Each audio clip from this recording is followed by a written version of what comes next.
बोलिए भारत माता की, भारत माता की, भारत माता की।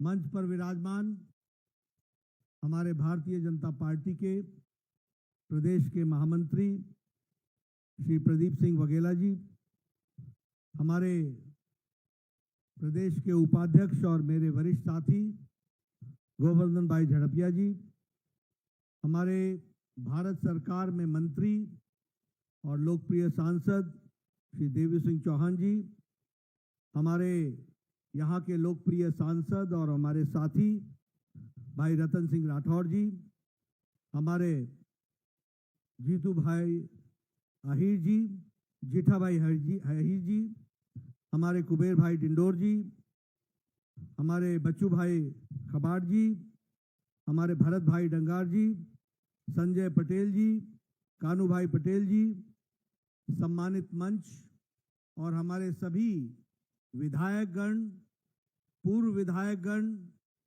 हमारे चुने हुए प्रतिनिधिगण और यहाँ पंचमहल में इतनी बड़ी संख्या में एकत्र आए देवी और सज्जनों, पार्टी के वरिष्ठ कार्यकर्ता बंधु और मीडिया के मेरे साथी, प्रिंट मीडिया और इलेक्ट्रॉनिक मीडिया के मेरे साथी, सबसे पहले तो ये मेरा सौभाग्य है कि मुझे इस पवित्र धरती पर, जहां शक्ति स्वरूप जगत जननी मां कालिका जी का निवास होता है, ऐसे पवित्र स्थान पर आने का मुझे सौभाग्य मिला है। मैं इस धरती को नमन करता हुआ और जिसका जिक्र अभी रतन सिंह जी ने किया, जहां पावागढ़ के पवित्र मंदिर पर ध्वजारोहण भी होकर के उसे भी सुशोभित किया, ऐसी पवित्र धरती को मैं नमन करते हुए अपनी बात को प्रारंभ करता हूं। हम जानते हैं कि गुजरात का एक विशेष स्थान है देश में। ये वीरों की धरती है, ये सन्यासियों की धरती है, ये संतों की धरती है, ये समाज को सुधारक के रूप में देने वाली धरती है और इसको अगर कहा जाए तो भारत की चेतना को जगाते हुए आगे बढ़ाने वाले वीरों की धरती है। ऐसी धरती को मैं नमन करता हूं। आज अगर हम आजाद भारत से पहले देखें तो विषय बहुत से ऋषि मुनियों ने इस धरती को एक नई दिशा दी। अगर हम आजादी की बात करें तो हम महात्मा गांधी और सरदार पटेल को भूल नहीं सकते, और अगर हम आजादी के बाद की बात करें तो हमारे प्रिय प्रधानमंत्री नरेंद्र मोदी जी का भी जो योगदान है उसको भी देश कभी भुला नहीं सकता। ऐसी पवित्र धरती पर मुझे आने का मौका मिला है। मैं आप सब लोगों को इसके लिए दिल से धन्यवाद देता हूं। मैं अपनी बात शुरू करूं इससे पहले मैं आप लोगों को एक विशेष धन्यवाद देना चाहता हूं कि आप सब लोग इतनी बड़ी संख्या में, जहां सुबह 8:15 बजे तक बारिश हो रही हो, मूसलाधार बारिश हो रही हो, उसके बावजूद आप सब लोग यहां पर आए हैं। आपका विशेष धन्यवाद, जो आपका पार्टी के प्रति एक लगाव है, एक जोड़ है। मैंने सुबह सुबह फोन किया प्रदीप सिंह जी को और हमारे गोवर्धन भाई को, रतन सिंह जी को, हमारे देवी सिंह जी को। हमने कहा देखो बारिश हो रही है, कोई प्रेशर मत रखना, कार्यक्रम हो सकता है तो करना, लेकिन हम भी कार्यकर्ता हैं, हमको मालूम है कि कितनी तकलीफ होती है, लेकिन आप सब लोग मौसम के विपरीत परिस्थिति में भी आप सब लोग आए हैं। आपका पुनः एक बार बहुत बहुत धन्यवाद। मित्रों, हम सब लोग बहुत भाग्यशाली हैं। मैं इसलिए कह रहा हूं कि हम सब भाग्यशाली हैं क्योंकि जब हम 9 साल सेवा, सुशासन और गरीब कल्याण, आदरणीय प्रधानमंत्री मोदी जी की नीतियों को लेकर के हम आगे चले हैं, तो इसमें कोई दो राय नहीं है कि 1951-52 से हम सोचते रहे कि अंत्योदय, एकात्म मानववाद, गरीब का भला हो, समाज के अंतिम पायदान पर खड़ा व्यक्ति का भला हो। सरकारें आई और गई, गरीबी हटाओ के नाम पर लंबे समय तक कांग्रेस पार्टी राजनीति करती रही, गरीबों के नाम पर वोट लिया और गरीबों को ही लूटा। ये सबका साथ, सबका विकास, सबका विश्वास, सबका प्रयास, इस मंत्र को साकार किया तो आदरणीय प्रधानमंत्री मोदी जी ने करके दिखाया है। ये हम सबको समझना चाहिए। और इसलिए जब मैं कहता हूं कि हम भाग्यशाली हैं कि हम भारतीय जनता पार्टी के कार्यकर्ता और हमें काम करने का मौका तब मिल रहा है जब हम अमृत काल में भारत को विकासशील भारत से विकसित भारत की ओर ले जाने का हमको ये सौभाग्य मिला है। इसको भी हमको समझना चाहिए। मित्रों, मैं यहां आपसे चर्चा करना चाहता हूं 9 सालों का अंतर क्या है और 9 साल के अंदर हम कहां से चले थे और कहां पहुंचे। सबसे पहली बात तो ये समझिए कि आर्थिक दृष्टि से दुनिया को मार पड़ी है कोरोना के कारण और यूक्रेन के कारण। कोई देश नहीं बचा। सारी दुनिया ने आर्थिक मंदी देखी। सारी दुनिया ने यूक्रेन की लड़ाई के कारण सप्लाई चेन की मुसीबत देखी। लेकिन उसके बावजूद भी आज दुनिया के आर्थिक जगत के विशेषज्ञ ये कहते हैं कि अगर कहीं उम्मीद, ब्राइट स्पॉट है तो वो भारत है और भारत आगे बढ़ रहा है। इसके बावजूद भी इंटरनेशनल मॉनिटरी फंड कहता है कि भारत की आर्थिक स्थिति बहुत मजबूत है। इसके बावजूद भी, इन सब परिस्थितियों के बावजूद भी भारत 9 साल पहले 11वें नंबर पर आर्थिक अर्थव्यवस्था में खड़ा था। और आज मोदी जी के नेतृत्व में जिस ब्रिटेन ने हम लोगों के ऊपर 200 साल राज किया, उसको भी पछाड़कर भारत अब 5वें नंबर की अर्थव्यवस्था बन गई है। और ब्रिटेन का प्रधानमंत्री ऋषि सुनक बोलते हैं कि समय दूर नहीं है जब भारत दुनिया की 3री नंबर की अर्थव्यवस्था बन जाएगी। 3री नंबर की। मित्रों, ये परिवर्तन आपको जानकर के खुशी होगी कि इलेक्ट्रॉनिक का मैन्युफैक्चरिंग, इलेक्ट्रॉनिक गुड्स का बनना भारत में 500% गुना बढ़ गया है। आपको जानकर के खुशी होगी कि इलेक्ट्रॉनिक्स का एक्सपोर्ट, यानी इलेक्ट्रॉनिक्स के हमारे बनाए हुए सामान दुनिया में जो जा रहे हैं, वो एक साल में 70,000 करोड़ रुपए का इलेक्ट्रॉनिक गुड्स का एक्सपोर्ट हुआ है। और उसी तरीके से हम लोगों को कई बार कांग्रेस पार्टी वाले मजाक उड़ाते हैं ना, देश बदल गया, देश बदल गया। उनको मालूम नहीं है कि देश बदल गया है। आप देखिए, 9 साल पहले 92% मोबाइल, 92% मोबाइल जो आप हाथ में लेकर घूमते हैं, यह विदेशों से बन करके आता था और सबसे ज्यादा चाइना से आता था। आज भारत 97% मोबाइल भारत में बना रहा है और एप्पल भी अब भारत में बन रहा है। यह है अर्थ की व्यवस्था की दृष्टि से। अगर हम इस्पात की बात करें, स्टील की बात करें, तो स्टील जो हम मैन्युफैक्चर 4थे नंबर पर खड़े थे, आज भारत 2रे नंबर पर इस्पात बनाने में खड़ा है। 2रे नंबर पर।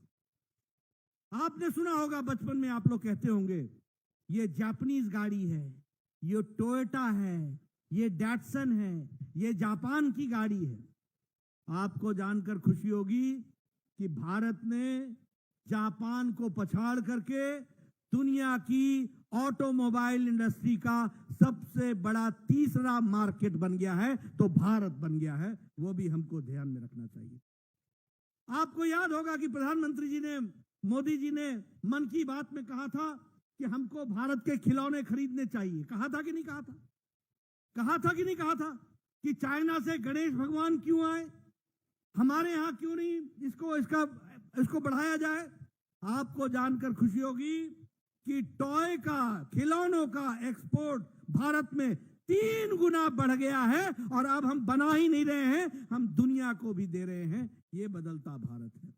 मित्रों, एक समय में एक प्रधानमंत्री ये कहता था कि मैं 1 रुपए भेजता हूं तो 85 पैसे बीच में गायब हो जाते हैं। कहता था कि नहीं कहते थे? पता नहीं कौन सा पंजा था जिसमें वो चिपक जाता था।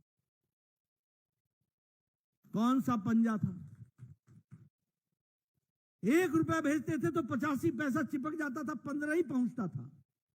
आज डिजिटल इंडिया में प्रधानमंत्री मोदी जी ने 22 लाख करोड़ रुपए लोगों के खाते में सीधे पहुंचा दिए हैं। ये आज बदलता भारत है। कोरोना में 20 करोड़ बहनों के खातों में, बताइए, लॉकडाउन में 500-500 करोड़ रुपए पहुंचाया कि नहीं पहुंचाया? पहुंचाया कि नहीं पहुंचाया?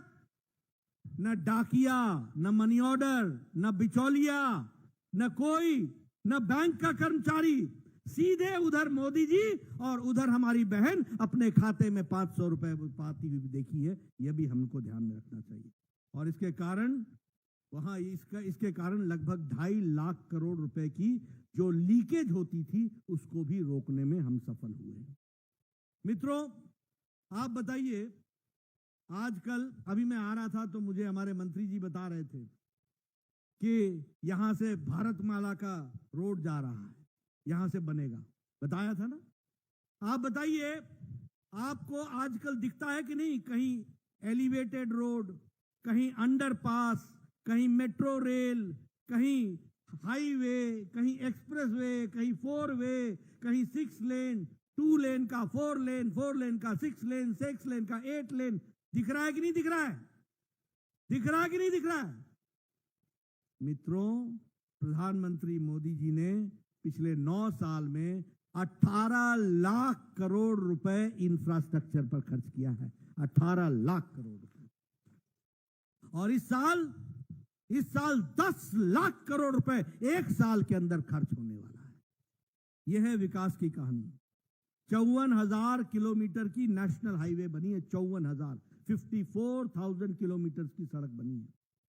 और यह दुनिया का 2nd लार्जेस्ट नेटवर्क है सड़कों का, दुनिया का। 606 किलोमीटर की मेट्रो रेल बनी है। और जो रेल की लाइनें बिछती हैं, 9 साल पहले एक दिन में 5 किलोमीटर की रेलवे लाइन बिछती थी, आज 14.5 किलोमीटर की लाइन प्रतिदिन बिछती है। ये फर्क है। 9 साल पहले एक दिन में 12 किलोमीटर की नेशनल हाईवे बनती थी, आज 29 किलोमीटर प्रतिदिन नेशनल हाईवे बन रहा है। यह विकास की कहानी है। 70 साल में 74 एयरपोर्ट बने और मोदी जी के 9 साल में 74 एयरपोर्ट बने। यह परिवर्तन हमको समझना चाहिए। और जिसमें से 8 एयरपोर्ट तो हमारे गुजरात में ही बन रहे हैं, 8 एयरपोर्ट। और उसी तरीके से 3,28,000 किलोमीटर की सड़क, ग्रामीण सड़क बनी है। कितनी? 3,28,000 किलोमीटर। यानी हर गांव को सड़क से जोड़ने का काम, हर गांव को हर मौसम में पक्की सड़क से जोड़ने का काम यह आदरणीय मोदी जी ने किया है। मित्रों, अभी पहले मोदी जी जापान गए थे, फिर ऑस्ट्रेलिया गए थे, फिर पहले बीच में न्यू पपुआ गिनी भी गए थे, और उसके बाद अभी अमेरिका भी गए थे। आपने देखा दुनिया ने किस तरीके से आदरणीय प्रधानमंत्री जी के बारे में चर्चा की। जो बाइडेन ने कहा कि मैं आपका इंतजार कर रहा हूं, अगले महीने आपने अमेरिका आना है। मेरी दिक्कत बढ़ रही है क्योंकि लोगों ने आपके लिए जो मैंने राजकीय भोज का आयोजन किया है उसमें लोग निमंत्रण मांग रहे हैं और मुझसे नाराज हो रहे हैं कि मोदी जी के भोज में हमको निमंत्रण क्यों नहीं है। यानी अमेरिका का राष्ट्रीय अध्यक्ष प्रेसिडेंट ये पहचान रहा है कि आदरणीय मोदी जी की शख्सियत अमेरिका में क्या धूम मचा रही है, इसको भी हमको समझना चाहिए। न्यू पपुआ गिनी के प्रधानमंत्री पांव छू करके अभिवादन करते हैं और कहते हैं ये प्रधानमंत्री नहीं है, मेरे गुरु है। हमारे ऑस्ट्रेलिया के प्रधानमंत्री कहते हैं Modi you are the boss, आप बॉस हो। न्यूजीलैंड का प्रधानमंत्री न्यूजीलैंड से फ्लाई करके सिडनी ऑस्ट्रेलिया बोल रहे हो, जिसने 200 साल हमारे ऊपर राज किया। और कौन बोल रहा है? जिसकी दादी ने 25 जून 1975 को इमरजेंसी लगा करके 1.5 लाख लोगों को जेल के शीशों के पीछे 19 महीने के लिए जेल भेज दिया था। वो प्रजातंत्र की बात कर रहे हो? हमारे 75,000 से ज्यादा लोग मीसा और डीआईआर में बंद हुए, लेकिन आपको ये Modi you are the boss, you are the reformer in chief, I am your fan, इसके सुनने से आपके पेट में मरोड़ होती है और बौखला जाते हो। क्या शब्द का इस्तेमाल करते हो? नीच, बिच्छू, सांप, चाय वाला। अरे जितना तुम ऐसी बातें करोगे, भारत की 140 करोड़ की जनता मोदी जी के साथ खड़ी होती है, इस बात को भी हमको समझना चाहिए। मित्रों, ये राजनीति हो गई है, इस तरीके की हल्की राजनीति। कोई स्तर नहीं रह गया, इतने बौखला गए हो। आदरणीय मोदी जी 140 करोड़ की जनता के लिए दिन रात काम कर रहे हैं, उनकी सेवा कर रहे हैं, उनको मजबूती प्रदान कर रहे हैं, और तुमको तकलीफ हो रही है और तुम कहते हो कि तुम देश के भक्त हो और तुम कहते हो कि मैं मोहब्बत की दुकान चला रहा हूं। सारे नफरत करने वाली बातें तुम करो और फिर बोलो मोहब्बत की दुकान चला रहे हैं। तुम नफरत का मेगा मॉल चला रहे हो, याद रखना, इस बात को आप समझ लेना। यह परिस्थिति आज आकर के खड़ी है। मित्रों, मैं अगर गुजरात की दृष्टि से बात करूं, आप बताइए, अभी अमेरिका गए, समझौता किया, अब माइक्रोन टेक्नोलॉजी और उसकी असेंबली यूनिट सेमीकंडक्टर्स की अहमदाबाद में आ रही है कि नहीं आ रही है, और 6,770 करोड़ रुपए उस पर खर्च होगा। उसी तरीके से गूगल अब यहां पर गिफ्ट सिटी में अपना ग्लोबल फिनटेक ऑपरेशंस का सेंटर खोलेगा और उसमें 82,000 करोड़ रुपए गिफ्ट सिटी अहमदाबाद में लगाएगा। उसी तरीके से हमारे लगभग 1.25 लाख करोड़ रुपए के सेंट्रल गवर्नमेंट के प्रोजेक्ट्स गुजरात में चल रहे हैं। मैंने पहले बताया कि 8 एयरपोर्ट बन रहे हैं। धोलेरा का जो ग्रीनफील्ड का एयरपोर्ट है 1300 करोड़ रुपए का, वो भी बन रहा है। राजकोट का ग्रीनफील्ड 1400 करोड़ रुपए का बन रहा है। बताइए, राजकोट में All India Institute of Medical Sciences आ गया कि नहीं आ गया? 1200 करोड़ रुपए खर्च हुए कि नहीं हुए? 5 मेडिकल कॉलेज दिए गए गुजरात को कि नहीं दिए गए? 300 मेडिकल कॉलेज होते थे 2 साल पहले, आज 700 से ज्यादा मेडिकल कॉलेज हैं। ये प्रधानमंत्री मोदी जी की देन है। आप बताइए, वर्ल्ड हेल्थ ऑर्गेनाइजेशन का इकलौता ट्रेडिशनल मेडिसिन का सेंटर गुजरात में बन रहा है कि नहीं बन रहा है? और उसमें 130 करोड़ रुपए खर्च हो रहे हैं कि नहीं हो रहे हैं? एशिया का सोलर प्लांट सबसे पहले लगा तो गुजरात में लगा। धोलेरा में वर्ल्ड का सबसे बड़ा सोलर प्लांट लगा तो वो भी गुजरात में लगा। ट्रक पार्क के लिए 2,500 करोड़ रुपए का अप्रूवल हो गया है और भरूच में वो भी लग रहा है और वो ड्रग पार्क बन करके हमारी सेवाओं में जुड़ेगा। इसको हमको ध्यान में रखना चाहिए। मित्रों, मैं गुजरात की धरती को नमन करना चाहता हूं। देखिए, देश के हम 6% का हिस्सा है गुजरात और 5% की आबादी है गुजरात की देश की, और आपका जीडीपी में कंट्रीब्यूशन 8% है और इंडस्ट्रियल आउटपुट में आपका 18% कंट्रीब्यूशन है। यह है गुजरात। और उसी तरीके से गांव, गरीब, वंचित, पीड़ित, शोषित, दलित, गरीब लोगों के लिए 1 साल के अंदर गरीबों की सेवा के लिए गुजरात का बजट 3 लाख करोड़ रुपए का खर्च होता है। यह भी हमको समझना चाहिए। और उसमें से लगभग 1.5 लाख लोगों को जॉब्स देने का काम भी, सरकारी नौकरी देने का काम भी, यह भी गुजरात की सरकार ने किया है। मुख्यमंत्री अमृतम योजना, Gunotsav scheme, Vidya Lakshmi bond scheme, मुख्यमंत्री युवा स्वावलंबन योजना, सरदार वल्लभ भाई पटेल इंस्टीट्यूट, ये सारे प्रोजेक्ट्स, ये सारी योजनाएं किस तरीके से महिलाओं को, युवाओं को, किसानों को ताकत देती हैं, वो हमको समझ में आता है। उसी तरीके से गुड गवर्नेंस में गुजरात नंबर 1, लॉजिस्टिक परफॉर्मेंस में गुजरात नंबर 1, स्वच्छ सर्वेक्षण में गुजरात नंबर 2, एक्सपोर्ट की प्रिपेयर्डनेस में गुजरात नंबर 1, स्टेट की फूड सेफ्टी में गुजरात दूसरे नंबर पर, पावर सरप्लस स्टेट सबसे पहला स्टेट है तो गुजरात है, ईज ऑफ डूइंग बिजनेस में गुजरात है। यानी हर चीज में गुजरात आगे बढ़ा है। और आप सबका सौभाग्य है कि पहले मुख्यमंत्री के रूप में और बाद में प्रधानमंत्री के रूप में गुजरात का नेतृत्व आदरणीय प्रधानमंत्री मोदी जी ने किया। मित्रों, आपको जानकर खुशी होगी कि इंटरनेशनल मॉनेटरी फंड ने कहा है कि भारत की गरीबी 22% से घटकर अब 10% से नीचे आ गई। इंटरनेशनल मॉनेटरी फंड ने यह कहा है कि भारत की अति गरीबी 1% से भी नीचे आ गई। 1% से क्यों हुआ है? इसलिए हुआ है कि प्रधानमंत्री गरीब कल्याण अन्न योजना के तहत 80 करोड़ की जनता को प्रधानमंत्री जी ने 5 किलो गेहूं या 5 किलो चावल, 1 किलो दाल देने का निर्णय किया है ताकि कोई भूखा न सो सके, भूखा न सोए, इसकी चिंता की है। और जब मैं ये कहता हूं तो गुजरात में 3 करोड़ 40 लाख ऐसे लोग हैं जिनको प्रधानमंत्री गरीब कल्याण अन्न योजना में जोड़ा गया है। अगर मैं बात करूं आवास योजना में 4 करोड़ मकान बने, 4 करोड़। मित्रों, मैं बार बार लोगों को सुनाता रहता हूं, झड़पिया जी लंबे समय से विधायक रहे, हमारे मंत्री जी लंबे समय से विधायक रहे। मुझे आपके बारे में मालूम नहीं, लेकिन मैं जानता हूं मैं 1993 में विधायक बना था। मेरा बीडीओ आता था, बीडीओ मतलब ब्लॉक डेवलपमेंट ऑफिसर, और मुझे बोलता था कि नड्डा साहब आपको खुशखबरी सुनानी है। मैंने कहा सुनाओ।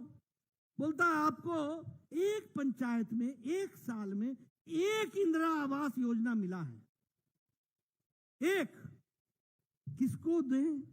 मैं कहता था भाई तू ही रख ले, जिसको मर्जी उसको दे दे। ये 1 का मैं क्या करूंगा? 1 अनार 100 बीमार, इंदिरा आवास योजना। और कांग्रेसी भाई क्या बोलते थे कि इंदिरा गांधी अपना कुछ पैसा छोड़ गई थी, उससे ये बन रहा है। देखो, देखिए चालाकी। मैं जमीन की बात बोल रहा हूं आपको। आज मुझे खुशी है कि हमारे मोदी जी ने 4 करोड़ घर बना करके दिए हैं, पक्के मकान दिए हैं। एक पंचायत में 30-30 मकान, 40-40 मकान बने, पक्के मकान, 2 कमरे, साथ में शौचालय, साथ में रसोई घर, साथ में गैस का चूल्हा। यह है प्रधानमंत्री आवास योजना की कहानी। और यहां भी गुजरात में 16 लाख बहनों को आवास योजना में घर मिले हैं, 16 लाख लोगों को। उसी तरीके से उज्ज्वला योजना, उसी तरीके से आयुष्मान भारत। यहां बैठे हैं सभी एमपी एमएलए। ये सब, मैं गलत बोलूंगा तो मुझे टोक देना, क्योंकि ये प्रजातंत्र है, सबको अधिकार है। ये सब लोग आज से 10 साल पहले एक एप्लीकेशन लिखते थे, प्रधानमंत्री जी मेरे इलाके में एक व्यक्ति को बाईपास सर्जरी होनी है, उसके 1.5 लाख रुपए खर्च होने हैं, इसकी व्यवस्था नहीं है, गरीब व्यक्ति है, कृपया इसको 1.5 लाख देने की व्यवस्था करें। मुख्यमंत्री जी इसकी किडनी की ऑपरेशन होनी है, इसको 4 लाख लगेगा, कृपया देने की अनुकंपा करें, अनुशंसा करें। आते लिखते थे कि नहीं लिखते थे? आज मोदी जी ने 10 करोड़ 74 लाख परिवार, यानी 55 करोड़ लोग, यानी भारत की 40% की आबादी। और ये 40% की आबादी कौन है? गरीब, रेड़ी वाला, फेड़ी वाला, रिक्शा वाला, ठेला वाला, सब्जी वाला, गांव का बस का ड्राइवर, बस का क्लीनर, ट्रक का ड्राइवर, ट्रक का क्लीनर, लिफ्ट मैन, गाड़ी साफ करने वाला, रैक पिकर, कूड़ेदान से प्लास्टिक उठाने वाला, बाल काटने वाला, ऐसे गरीब लोगों को 55 करोड़ लोगों को मोदी जी ने 5 लाख रुपए हर साल का गंभीर बीमारी से लड़ने का कवर दिया। 5 लाख, दुनिया का सबसे बड़ा हेल्थ कवर, आयुष्मान भारत, दुनिया का सबसे बड़ा हेल्थ कवर। यह हमको समझना होगा कि गांव, गरीब, वंचित, पीड़ित, शोषित, दलित, इसके लिए काम किसने किया? कैसे ये अति गरीबी नीचे आ रही है? कैसे ये गरीबी नीचे आ रही है? ये इसलिए आ रही है कि प्रधानमंत्री मोदी जी की नीतियों ने गांव, गरीब को मजबूत देने का निर्णय करके उसको आगे बढ़ाया है। मित्रों, 11 करोड़ शौचालय बनाए गए, इज्जत घर बनाए गए, 42 लाख यहां गुजरात में बनाए गए। अब मैं इसकी भी कहानी आपको सुनाना चाहता हूं। लोग भूल जाते हैं, मैं याद रखता हूं और लोगों को बताता हूं। आप बताइए, आज से 10 साल पहले गांव की बहनें सूर्योदय से पहले और सूर्यास्त के बाद झुंड बना करके खेतों में जाती थी कि नहीं जाती थी? मैं ठीक बोल रहा हूं कि गलत बोल रहा हूं? अपने दैनिक नित्य कर्म के लिए भी उनको गांव में, खेतों में जाना पड़ता था। उनको अगर इज्जत देने का काम किया और इज्जत घर बनाया और 11 करोड़ इज्जत घर बनाया, तो आदरणीय मोदी जी ने बना करके उनको इज्जत दी है। यह भी हमको समझना चाहिए। कैसे बदल गया देश। 11 करोड़ बहनें खेतों में जाती थी, और 11 करोड़ बहनें नहीं होती हैं, बहनों के साथ उनके बच्चे भी होते हैं, उनकी बेटियां भी होती हैं। कैसा भारत था और आज कैसा भारत हो गया। 11 करोड़, और उसी 11 करोड़ में हमारे 42 लाख इज्जत घर गुजरात में बने हैं। 42 लाख, यानी 42 लाख बहनों को यहां भी लाभ मिला है। 11 करोड़ किसानों को बताइए, हर चौथे महीने 2-2 हजार रुपए मोदी जी का मिल रहा है कि नहीं मिल रहा है? मिल रहा है कि नहीं मिल रहा है? प्रधानमंत्री किसान सम्मान निधि 11 करोड़ किसानों को मिल रहा है। और ये कैसे मिल रहा है ये भी सुन लो। अभी कुछ दिनों बाद प्रधानमंत्री मोदी जी का कार्यक्रम होगा, उस कार्यक्रम की रचना बन रही है। उस कार्यक्रम की दृष्टि से ये आप ध्यान में रखिएगा कि इधर मोदी जी बटन दबाते हैं और उधर 15 सेकंड के अंदर 11 करोड़ किसान के खाते में 2-2 हजार रुपए पहुंच जाता है। ये बदलता भारत है, ये बदला हुआ भारत है जिसको हमको समझना होगा। उसी तरीके से जल जीवन मिशन, मैं याद दिलाना चाहता हूं, आज 9 करोड़ 90 लाख घरों को जल जीवन मिशन से जोड़ा गया है। और मुझे खुशी है कि 26 लाख कनेक्शन गुजरात में दिए गए हैं और अब यहां 100% सैचुरेशन की तरफ हम बढ़ रहे हैं। लेकिन याद करो, आप लोग तो एमएलए रहे हैं, ये बहनें थैला लेकर के 2-2 किलोमीटर जाती थी कि नहीं जाती थी पानी लाने के लिए? जाती थी कि नहीं जाती थी? आज परिवर्तन आ गया जल जीवन मिशन के तहत। और इसलिए जीवन को किस तरीके से बदलना है, उसके लिए जो काम हुआ है वो सब हम लोगों के सामने है। मित्रों, मैं यहां एक बात और आपको बता देना चाहता हूं। आदरणीय मोदी जी ने 9 साल के अंदर भारत की राजनीति की संस्कृति बदल डाली। क्या संस्कृति बदल डाली है? वंशवाद से निकालकर देश को विकासवाद की ओर ले गए। क्या संस्कृति बदल डाली है? वोट बैंक की राजनीति से निकाल करके देश विकासवाद के साथ खड़ा हो गया।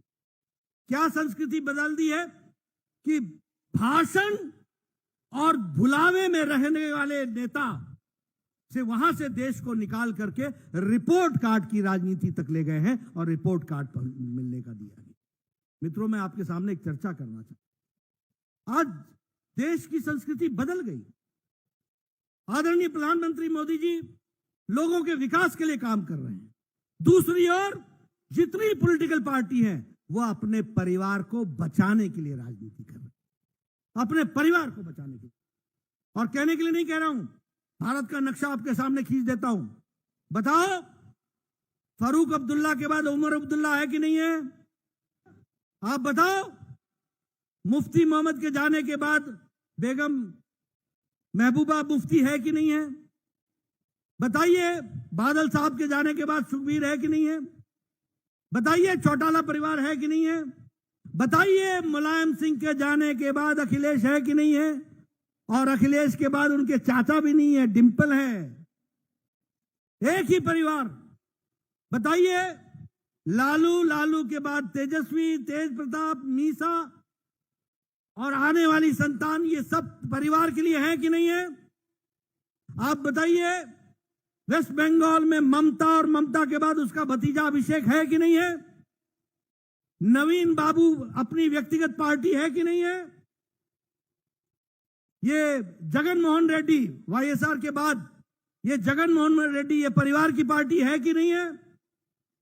ये तेलंगाना में केसीआर, केटीआर, पिता, दामाद, बेटा, बेटी, आने वाला पोता है कि नहीं है?